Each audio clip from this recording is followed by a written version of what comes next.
Salam, puji Tuhan, kita boleh bertemu kembali melalui pendalaman Alkitab, melalui pelajaran Sekolah Sahabat. Luar biasa, para panelis sudah hadir di hadapan kita.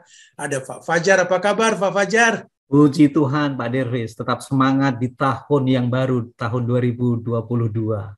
Ya, tidak terasa ya Pak Fajar, kita udah di tahun 2022. Iya, betul sekali. Semangat yang baru ini. Iya, ada Pak Adri Kaunang juga, apa kabar Pak Adri? Tetap semangat, shalom dan puji Tuhan. Amin. Tentu yang tak asing lagi ada Pak Tobing di sini, apa kabar Pak Tobing di tahun baru ini? Silakan Pak Tobing. Saya pun lebih semangat dari Pak Adri, Pak Darwis. Ya. Selamat tahun baru. Baiklah. Sebelum kita mulai diskusi, mari kita berdoa, kita minta Pak Adri untuk memimpin dalam doa. Silakan Pak Adri. Bapa di sorga, pelajaran yang misterius dan hanya Allah yang memahami akan pelajaran ini. Namun dengan adanya firman Allah yang kami pelajari, maka kami sudah memperoleh kesimpulan yang luar biasa. Bahwa Yesus sudah datang ke dunia ini, mati bangkit untuk menyelamatkan kita semua. Terpujilah namamu, dalam nama Yesus Kristus kami sudah berdoa. Amin. Amin. Kepada pemirsa kita akan diskusikan pelajaran kita kali ini berjudul Pekabaran Kitab Ibrani. Kami juga berterima kasih kepada pemirsa yang selalu setia memberikan komentar, masukan. Terima kasih semuanya. Kami coba catat dan kami coba berikan update-update yang terbaru buat para pemirsa semua. Nah, ini Pekabaran Kitab Ibrani. Mungkin kita minta Pak Tobing, kira-kira apa ini Pak Tobing yang akan kita uraikan kali ini. Silakan Pak Tobing. Baik, di ayat inti kita, ya, inti segala yang kita bicarakan itu ialah kita mempunyai imam besar yang demikian, yang duduk di sebelah kanan takhta yang maha besar di sorga. Ibrani 8 ayat 1.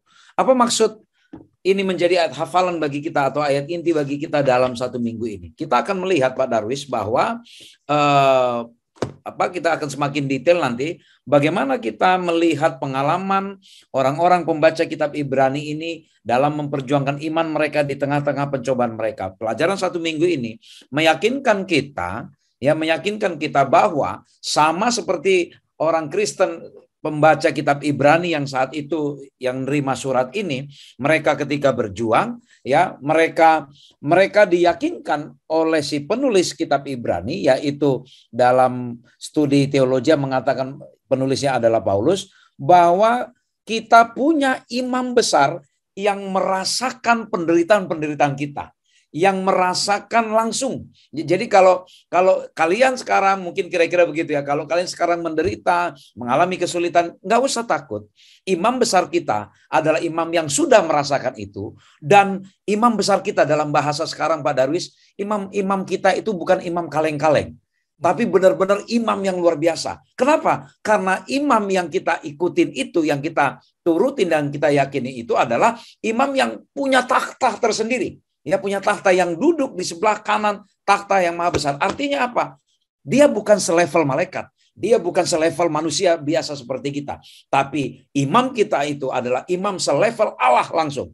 Artinya dia adalah juga Allah yang melakukan berbagai macam tugas. Nanti kita akan lihat imam besar kita itu apa saja yang dilakukannya. Dia ternyata adalah raja, dia adalah yang mengadakan pengantaraan, dia juga adalah pemenang di dalam peperangan, dan dia juga adalah imam besar yang mengantarai, yang menghapuskan dosa kita. Itu nanti kita akan pelajari dalam satu minggu ini, yang meyakinkan bahwa dalam perjuangan iman ini kita tidak dibiarkan sendiri, tapi kita didampingi oleh imam yang luar biasa yang duduk di sebelah kanan tahta Allah. Saya pikir itu menjadi pengantar bagi kita dalam satu minggu ini, Pak Darwis. Baik, Pak Tobing, saya beralih ke Pak Adri Kaunang. Pak Adri, ini yang pertama nih, Yesus adalah Raja kita. Silakan Pak Adri diuraikan. Oke, singkat saja bahwa memang Ulangan 29 ayat 29 berhubungan dengan buku Ibrani 1 ayat 5 sampai 14. Ya, dikatakan bahwa ayat-ayat ini menggambarkan bahwa pemahaman kita tentang raja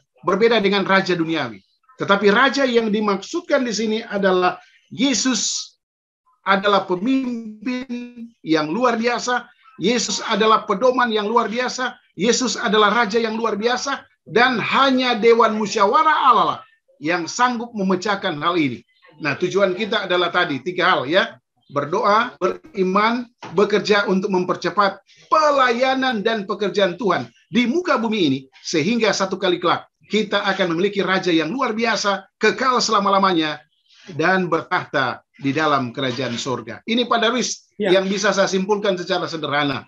Dan saya kembalikan kepada hamba Tuhan, Pak Darwis. Ya, Pak Adri, ini pemikiran aja. Adam dan Hawa juga jatuh dalam dosa. Pencobaan begitu berat, Pak, ya. Itu padahal Allah sendiri langsung menciptakan Adam dan Hawa, tangannya, nafasnya dari Allah sendiri. Nah kita Pak, bagaimana kita mencoba menghadapi cobaan yang luar biasa di dunia ini? Apa sebaiknya yang kita lakukan Pak agar tetap kuat dalam pencobaan? Menunjuk kepada buku Kolose pasal 2 ayat 13 sampai 15 bahwa Yesus sebagai juru selamat mereka. Jadi untuk menjawab apa yang Pak Darwis tanyakan tadi, ya kita selalu berpikir kepada Sang Juru Selamat. Sang Juru Selamat ini mengindikasikan bahwa kita harus mempelajari firman Allah lagi. Kalau kita belajar firman Allah, maka ya itulah sebabnya benar atau salah, tidak atau bisa kita apa? Pila-pila, bisa kita pisah-pisahkan. Dan semuanya itu dikatakan bukan dengan keperkasaan, bukan dengan kekuatan kita. Balik lagi ke pelajaran pertama, Roh Kudus atau Parakletos, ya, yang sanggup menolong kita bila mana apa? Kita mengundang setiap hari, setiap saat bersama dengan kita semua, ya. Saya ambil kata-kata Rasul Paulus, kita semua, ya, kamu semua, ya, dan sebagainya dan sebagainya. Itu Pak Darwis yang bisa saya jawab sesuai. Baik Pak Adri, saya mau beralih ke Pak Fajar ini. Pak Fajar, Yesus adalah perantara kita. Apa ini maksudnya Pak, perantara kita? Silakan Pak Fajar. Iya Pak Darwis, terima kasih. Kalau kita belajar dari sejarah dari bangsa Israel, ya, tentunya bangsa Israel ini sebetulnya adalah bangsa kesayangan daripada Tuhan, ya. Jadi Israel itu adalah anak Allah dan Tuhan sendiri sudah menyiapkan satu tempat untuk mereka sendiri, ya. Dan janji 22 dan 23.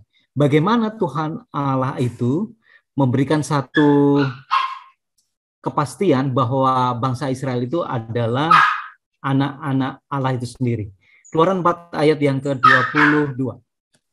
Maka engkau harus berkata kepada Firaun, begini firman Tuhan, Israel ialah anakku yang sulung, sebab itu aku berfirman kepadamu, biarkanlah anakku itu pergi supaya ia beribadah kepadaku, tetapi jika engkau menolak membiarkannya pergi, maka aku akan membunuh anakmu dan anakmu yang sulung. Artinya bahwa bangsa Israel ini sudah ditentukan oleh Tuhan sebagai anak kesayangan, ya, anak kesayangan, anak emas yang sudah digadang-gadang bahwa dia akan ditempatkan di satu tanah perjanjian, yaitu tanah Kanaan. Dan Tuhan rindu ingin tinggal bersama-sama dengan mereka di tanah Kanaan ini. Sehingga Tuhan yang mereka sembah itu adalah Tuhan menjadi Tuhan bagi mereka, bukan Allah-Allah atau ilah-ilah yang lain, namun Tuhan yang mereka sembah, yaitu Tuhan Allah yang ada di surga. Ini adalah harapan yang diinginkan oleh Tuhan alam semesta. Namun apa yang terjadi Pak Darwis? Mereka sangat tidak begitu setia. Bahkan raja-raja keturunan dari Raja Daud ini, mereka menunjukkan ketidaksetiaan kepada Tuhan. Mereka itu tidak mau menyembah kepada Tuhan. Inilah yang terjadi, sehingga mereka melanggar perjanjian antara Abraham, Ishak dan Yakub. Namun Tuhan masih tetap menyayangi umatnya, yaitu menyayangi bangsa Israel itu sendiri. Kabar baiknya adalah Pak Darwis, bahwa Tuhan yang ada di surga itu mengirimkan anaknya yang tunggal, yaitu Yesus Kristus untuk tinggal. Dia adalah anak Daud, putra Daud. Inilah yang dinanti-nantikan. Sehingga putra Daud atau anak Daud ini menjadi satu perantara.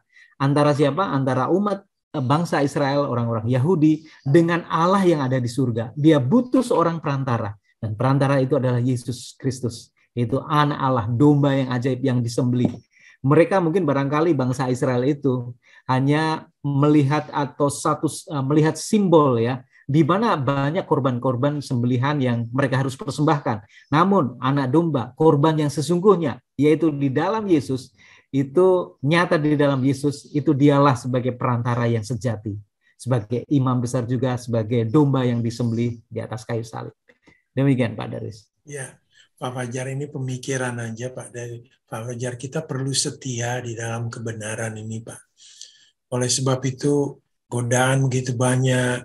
Siapa yang kita bisa andalkan ini Pak, agar kita tetap setia dan boleh mempertahankan kebenaran dalam kehidupan kita. Silakan Pak Fajar. Ya, tentunya kita setia kepada Yesus ya, mempertahankan iman kita itu ya, sehingga kita itu tidak tergoda oleh hal-hal yang mungkin barangkali itu akan menurunkan kualitas iman kita ya.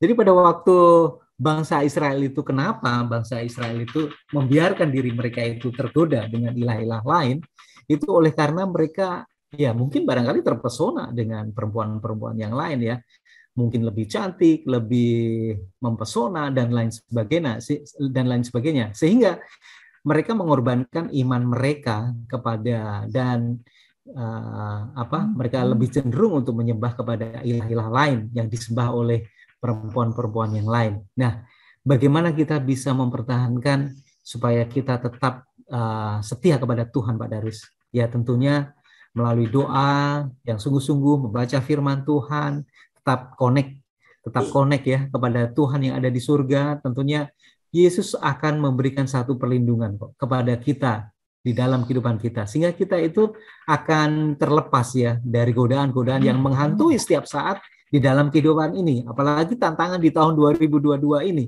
akan pasti banyak godaan, cobaan yang mungkin mendera di dalam kehidupan kita. Namun bila mana kita tetap fokus, hati kita tetap connect kepada Tuhan, kita melalui doa, melalui baca firman Tuhan, saya yakin kepada kita semuanya, kita akan tetap setia di dalam Kristus. Demikian. Baik Pak Fajar, saya mau kembali ke Pak Tobing ini. Pak Tobing, ada judul di sini, Yesus adalah pemenang kita. Tentu kita ingin juga pemenang ini Pak Tobing. Silakan Pak Tobing. Baik Pak Darwis, jadi pemikiran kita dibawa kepada zaman orang Israel ketika mereka dipimpin oleh hakim-hakim, lalu pada saat itu mereka merasa tidak puas, lalu mereka merasa takut kalah, ya, lalu mereka melihat bangsa sekitar semua dipimpin oleh raja, lalu mereka menuntut supaya kasihlah kami raja, gitu ya, supaya kami seperti bangsa yang lain, supaya bisa langsung ada yang memimpin untuk mengambil keputusan bagi kami ketika kami perang, ada yang memimpin kami supaya kami menang.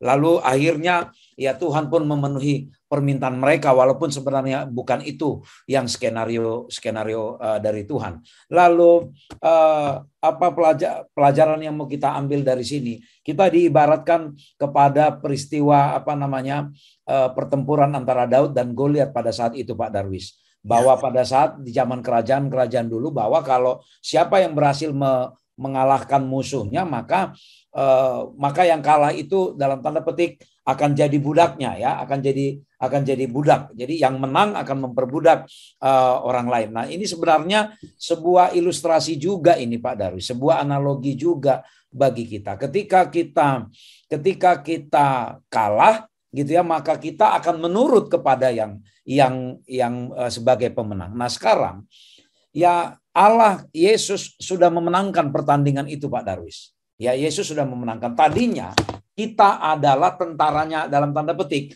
ya, tentaranya iblis oleh karena kita sudah jatuh ke dalam dosa. Kodrati kita adalah orang berdosa, ya. Tapi oleh karena Yesus sudah memenangkan pertempuran itu, ya, Yesus pemenangnya, maka kita pun akhirnya apa? Kita harus menjadi dalam bahasa yang positif, kita adalah budak atau pelayannya Allah. Kita sudah milik Allah. Milik Yesus sekarang Pak Darwis. Nah, apa kaitannya dengan kitab Ibrani? Apa kaitannya dengan orang Kristen mula-mula sebagai pembaca surat kitab Ibrani ini? Ini adalah sebuah motivasi bagi mereka. Tidak usah khawatir karena Yesus sudah memenangkan pertandingan itu. Kalaupun kita dalam kesulitan. Tapi ditekankan di dalam pelajaran ini, ya, kita harus menggunakan perlengkapan persenjataan Allah. Ya, di Efesus 6 ayat 10 sampai 18. Jangan sedikit pun kita lepaskan itu perlengkapan persenjataan itu, supaya apa? Supaya kita tidak dikalahkan. Apa perlengkapan persenjataan? Macam-macam. Ya ada yang namanya ketopong keselamatan, ada perisai. Itu semua adalah menggambarkan kelengkapan-kelengkapan. Ada firman Tuhan, ada Roh Kudus, ada perilaku kita. Itu semua apa yang kita perlukan supaya kita bisa turut menjadi bagian dari pemenang. Itulah yang dimaksud di dalam pelajaran kita ini, Pak Darwis. Sehingga kita nggak perlu ragu-ragu. Karena Yesus sudah menunjukkan, secara sejarah Yesus sudah menunjukkan dia raja, ya tadi sudah dijelaskan di pelajaran sebelumnya, dia raja, dia yang mengadakan pengantaraan, dan dia yang memenangkan pertandingan. Itu Pak Darwis. Ya, ini pemikiran juga Pak Tobing ya, kita memang dalam kebenaran ini ya, seharusnya kita tidak perlu ragu-ragu juga. Tapi kadang-kadang ada timbul keraguan-raguan Pak ini dalam umat Kristen ini. Sehingga terjadi kekacauan, perselisihan, pertengkaran. Padahal kita tahu bahwa pemimpin perang kita melawan iblis adalah Yesus sendiri. Mengapa ini Pak terjadi? Silakan Pak Tobing. Iya Pak Darwis, itu karena kita berpikir seperti ini. Karena kita pikir bahwa ini perjuangan kita sendiri. Ini perjuangan iman kita sendiri. Ini adalah beban kita sendiri. Padahal sebenarnya ketika kita melihat bahwa kita punya imam besar, dia raja kita, dia yang memenangkan pertempuran. Sebenarnya kita dalam tanda petik tinggal ikut saja, nggak usah memikirkan bahwa nanti bagaimana sama seperti Elia itu ya, dia akhirnya pergi, ya udahlah Tuhan, mati aja lah saya gitu ya. Ya karena ternyata kau biarkan aku sekarang berada di ancaman. Ya mengapa timbul keraguan? Karena apa? Karena kita berpikir bahwa ini adalah perjuangan kita sendiri. Saudara-saudara, para pemirsa yang berkati Tuhan, kita bersyukur Yesus adalah pemenang. Kalaupun kita menghadapi kesulitan, imam besar kita itu adalah imam yang sudah merasakan dan turut merasakan apa yang kita rasakan. Dan dia sendiri yang turut bertempur bersama kita. Jadi kita tidak usah khawatir. Sama seperti Daud, bisa mengalahkan Goliat bukan karena kehebatan Daud, tapi karena dia yakin Allah lah yang bertempur melalui dia. Saya pikir semangat yang ditunjukkan Daud itu Pak Darwis bisa menjawab pertanyaan Pak Darwis ini. Ya, supaya tidak ragu. Mari kita kayak Daud. Kecil dia, tapi bisa mengalahkan Goliat raksasa itu. Yang karena apa? Karena dia yakin. Bukan dia yang bertempur. Allah kok yang bertempur. Terima kasih Pak Darwis. Ya, baik Pak Tobing. Saya mau beralih ke Pak Adri dulu ini. Pak Adri, Yesus adalah imam besar kita. Mohon diuraikan Pak Adri. Oke, shalom para pemirsa dimanapun saudara berada. Semangat tahun baru ya. Mari kita lihat dalam buku 1 Petrus 2 ayat 9. Ini sangat menarik bagi para pemirsa. Kita disebut juga sebagai imamat yang rajani, dan tanggung jawab yang penting adalah bekerja sama dengan Allah menyelamatkan dunia. Nah, ini yang disebut dengan imamat yang positif. Artinya bahwa dengan pelajaran di dalam buku Imamat 1 ayat 1 sampai 9, Ibrani pasal 5 ayat 1 sampai 4 menggambarkan bahwa Yesus adalah imam besar. Jadi kita adalah imamat. Sesuai dengan janji Allah kepada turunannya, Raja Daud ya, dari Yehuda, singa dari Yehuda, imam mengantarai juga manusia dengan Allah, dan dia adalah pengantara. Ya, jadi banyak sekali tugas dari keimamatan Yesus yang dipecahkan oleh Dewan Musyawarah Allah. Yang berikut, imam mempersembahkan korban karena melihat imam yang besar mengajarkan hukum Allah ya, dan juga memberkati atas nama Allah.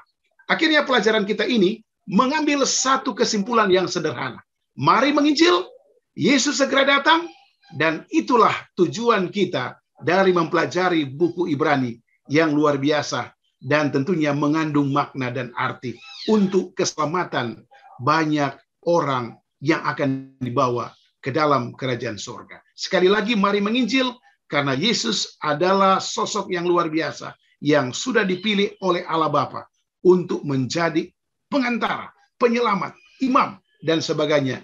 Sekali lagi Pak Darwis, untuk menyelamatkan dunia dari dosa yang terjadi di Eden sana. Terima kasih Pak Darwis. Baik Pak Adri, ini pemikiran aja Pak Adri. Sebagai Pak Adri bilang tadi, kita adalah imamat yang rajani dan Yesus adalah imam besar kita. Apa Pak tugas utama kita Pak? Apa yang bisa kita lakukan Pak? Silakan Pak Adri. Jadi pelajaran kita ini memang ada beberapa hal. Ada iman, ada doa, ya, ada bekerja. Pak Darwis begini, kita tidak bisa bekerja kalau kita tidak memahami produk-produk dari ilmu sorga itu. Jadi untuk menjawab apa yang dikatakan oleh hamba Tuhan Pak Darwis, memang kita harus setia mempelajari firman lagi. Kalau ada salah satu gereja 28 doktrin ya Pak, banyak mengupas, isinya begitu luar biasa. Nah kalau kita sudah mempelajari ini dengan luar biasa, maka kita dengan mudahnya dapat memberitahukan pekabaran-pekabaran inti semuanya tentang Yesus, dan banyak orang mengerti, dan otomatis dengan kita mengundang kuasa Roh Kudus, maka banyak mujizat-mujizat yang terjadi. Zaman Petrus, zaman Rasul Paulus, dan banyak rasul-rasul yang lalu, kita juga menjadi hal-hal yang sama dengan mereka untuk memperoleh kuasa yang sama, dan akhirnya kita bisa keluar dari zona nyaman untuk membawakan kabar baik, dan akhirnya sekali lagi Yesus yang ditinggikan dan banyak orang yang akan masuk ke dalam kerajaan surga. Ini resolusi yang mudah dimengerti. Baik Pak Adri, saya mau kembali ke Pak Fajar ini. Pak Fajar, Yesus mengantarai perjanjian yang lebih baik. Mungkin Pak Fajar bisa uraikan. Silakan Pak Fajar. Iya Pak Darwis. Jadi memang Yesus itu memberikan satu perjanjian yang lebih baik ya, memberikan satu perjanjian yang lebih baik. Kita tahu bahwa bangsa Israel mereka memiliki satu rutinitas membuat satu bait suci, di mana Musa itu ditunjukkan oleh Tuhan melihat satu bait suci yang ada di surga, dan dia membuat replika bait suci itu di dunia. Kemudian ada satu ritual keagamaan, mereka mempersembahkan korban bakaran, kemudian ada imam yang mengantarai mereka sendiri, dan mereka merayakan hari Grafirat dan lain sebagainya. Sebetulnya itu merupakan satu simbol atau bayang-bayang. Memang Tuhan itu luar biasa sekali ya, merancang satu sistem simbol, bagaimana dia menginginkan ada sesuatu yang ingin dia tunjukkan di masa mendatang. Di mana anak domba yang mereka membawa persembahan, kemudian disembelih, itu menunjukkan kepada anak domba yaitu Yesus Kristus di masa yang akan datang. Nah, Yesus Kristus, anak Tuhan yang sudah diserahkan, mati di atas kayu salib, itu melambangkan domba yang disembelih yang mereka lakukan ya pada zaman dahulu membawa korban bakaran. Nah, Yesus itu memberikan satu perjanjian yang lebih baik, yang lebih baru. Karena apa? Karena bangsa Israel mereka menolak, mereka hanya berpikir secara simbol. Mereka berpikir dengan membawa persembahan domba itu hanya untuk kepentingan mereka sendiri. Pada waktu Yesus tinggal di atas dunia, mereka justru menolak Mesias ini, bahkan menyalibkan Tuhan Yesus itu sendiri. Dan disitulah keselamatan bukan hanya untuk bangsa Israel, namun keselamatan untuk seluruh umat manusia yang percaya kepada Kristus sebagai juru selamat mereka itu sendiri. Kita coba baca di dalam Ibrani 9 ayat 15, Pak Darwis. Ini sangat meyakinkan sekali. Ibrani 9 ayat 15, karena itu ia atau Yesus adalah pelanggaran-pelanggaran yang telah dilakukan selama perjanjian yang pertama. Yesus memberikan satu wahana yang baru, wacana yang baru dengan kematian di atas kayu salib, itu memberikan dan meneguhkan bahwa janji keselamatan itu bukan hanya untuk orang-orang Yahudi, bangsa Israel saja, tetapi bagi umat Tuhan yang percaya, yang menaruh iman mereka kepada Yesus. Dan inilah perjanjian yang baru itu, Yesus sebagai pengantara kita antara manusia dan Allah Bapa yang ada di surga. Demikian Pak Darwis. Baik Pak Fajar, ini jadi pemikiran saja Pak Fajar, kita sebagai ahli waris bersama Kristus, bagaimana kita mengamati apa yang sedang terjadi di sekitar kita yang begitu menyulitkan kehidupan manusia, Pak. Bagaimana kita mengamatinya, Pak? Silakan Pak Fajar.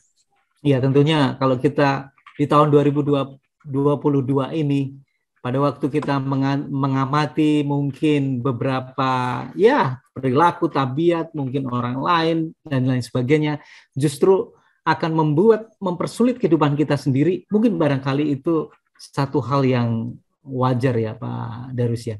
Dan kita lihat mungkin itu akan menggoda, akan mengganggu, merasa kita mungkin tidak nyaman dengan hal seperti itu ya. Namun nasihat yang terbaik dari Rasul Paulus, tetaplah setia kepada Tuhan sampai betul-betul Yesus nanti akan datang menjemput kita semuanya. Ya, kita menyadari bahwa itu tidak akan terlepas dari kehidupan kita. Kita coba mengamati mungkin sesuatu hal yang baru. Kita tidak tahu sesuatu hal baru apa yang akan menyulitkan dalam kehidupan kita ya. Mungkin peristiwa-peristiwa yang ya masa pandemik ini tentunya akan melemahkan iman kita Pak Daris. Namun kita diajarkan oleh Rasul Paulus, tetaplah setia sampai akhir. Yesus segera akan datang, dia akan segera menjemput kita. Tetap setialah sampai betul-betul kita akan diangkat bersama-sama di kerajaan surga nanti. Baik Pak Fajar. Pemirsa, tidak terasa kita akan mengakhiri diskusi kita kali ini, dan kita minta Pak Tobing untuk memberikan kesimpulan dan penutup dari diskusi kita. Silakan Pak Tobing. Baik, pemirsa yang berkati Tuhan dimanapun kita berada, ada dua generasi yang berbeda yang digambarkan kepada kita. Pertama adalah generasi gurun, yaitu generasi di mana mereka adalah yang langsung mengalami bagaimana dipimpin Tuhan. Ya, pada saat itu zamannya teokrasi. Allah langsung yang memimpin melalui nabinya. Ya, apapun yang mereka minta disampaikan, lalu Tuhan langsung yang berkehendak mengambil keputusan. Ya, lalu mereka mengadakan perjalanan rohani yang seharusnya mereka menuju tanah perjanjian, tetapi sebagian besar mereka hanya sampai di perbatasan. Lalu yang kedua adalah generasi pembaca kitab Ibrani. Pembaca kitab Ibrani adalah orang yang dengar-dengaran saja, yang tidak mengalami langsung ya, Tetapi walaupun generasi pembaca kitab Ibrani ini tidak mengalami langsung bagaimana mendengarkan khotbah Yesus, tetapi mereka sama-sama diberi satu pengharapan, sama seperti orang Israel dahulu di zaman generasi gurun. Ya, mereka diberi pengharapan bahwa mereka akan tiba di negeri perjanjian. Sama dengan kita yang sebagai pembaca kitab Ibrani, dan kita juga adalah turunan dari generasi pembaca kitab Ibrani itu. Maka Tuhan akan memberikan apa? Tuhan akan memberikan tuntunan bagi kita. Sama seperti banyak mujizat yang Tuhan berikan kepada generasi gurun dulu. Banyak juga mujizat-mujizat yang Tuhan akan izinkan terjadi di dalam pengalaman kerohanian kita pada saat ini. Kalaupun kita tidak bisa langsung melihat Allah pada saat ini, tetapi mata iman kita melalui tulisan-tulisannya, melalui kitab suci yang banyak diberikan kepada kita, melalui bagaimana kisah-kisah atau pengalaman Yesus yang benar-benar Allah yang turun menjadi manusia, ya, itu memberikan kekuatan bagi kita. Apalagi yang kita tunggu, saudara-saudara sekalian, para pemirsa ini berkati Tuhan. Kita punya tanggung jawab besar pada saat ini, yaitu bagaimana kita mengabarkan pekabaran ini. Jangan lagi kita ragu, kalaupun kita akan disesak, akan diizinkan menghadapi kesulitan, tapi kita punya imam besar yang benar-benar raja, yang benar-benar mengantarai kita, yang benar-benar menang. Dan kita pun sudah dikaruniakan suatu predikat bangsa yang besar, imamat yang rajani, umat kepunyaan Allah. Saya pikir itu sebuah karunia yang besar, menjadi jaminan bagi kita untuk menjalani pengalaman kehidupan rohani kita pada saat ini. Itulah intisari pelajaran kita dalam 1 minggu ini dari kitab Ibrani. Amin. Terima kasih Pak Tobing. Terima kasih Pak Fajar, terima kasih Pak Adri Kaunang, terima kasih untuk pemirsa semua. Kami berharap pemirsa mendapatkan inspirasi dari diskusi kali ini. Baiklah, kita akan tutup dengan doa. Kami minta Pak Tobing untuk memimpin dalam doa. Silakan Pak Tobing. Kita berdoa. Ya Allah Bapa di surga, terima kasih. Sebuah jaminan Engkau adalah Raja kami. Engkau yang mengantarai kami. Bahkan Engkau sudah menang atas pertempuran melawan iblis, dan kami sekarang sepenuhnya hak-Mu Tuhan, milik-Mu Tuhan. Dan Engkau bahkan mengaruniakan kami sebagai bangsa kepunyaan Allah, bangsa yang besar, imamat yang rajani. Ya Tuhan di surga, tidak ada lagi keraguan bagi kami. Jika kami tekun, jika kami mengandalkan Engkau sebagai imam besar kami. Biarlah para pemirsa yang diberkati Tuhan dimanapun berada, bersama dengan kami. Melalui doa kami saling menguatkan, agar kami menjadi pejuang-pejuang iman yang bisa membawa lebih banyak lagi orang yang mengenal kasih-Mu Tuhan dan turut ambil bagian di dalam perjamuan yang besar yang Tuhan sudah sediakan, sehingga kami bisa bersama-sama berjamu dengan Engkau Tuhan di meja perjamuan di sorga nanti. Terberkatilah para pemirsa dimanapun berada, terutama di tahun yang baru ini, agar semangat kami tetap baru, tetap menjalankan tugas misi kami membawa kebenaran ini, tidak kendor sedikit pun Tuhan. Dan biarlah Tuhan berikan kesehatan kepada kami, kesehatan jasmani, rohani kami juga Tuhan. Terima kasih Tuhan, mohon ampun kami dari pelanggaran dan dosa yang kami perbuat. Di dalam nama Yesus kami berdoa, amin. Amin. Terima kasih para penulis, terima kasih pemirsa dimanapun berada. Tentu terima kasih juga kepada Simon Gumanti yang setia merekam, mengedit, membagikan rekaman ini. Terima kasih, salam. Shalom. Salam, salam.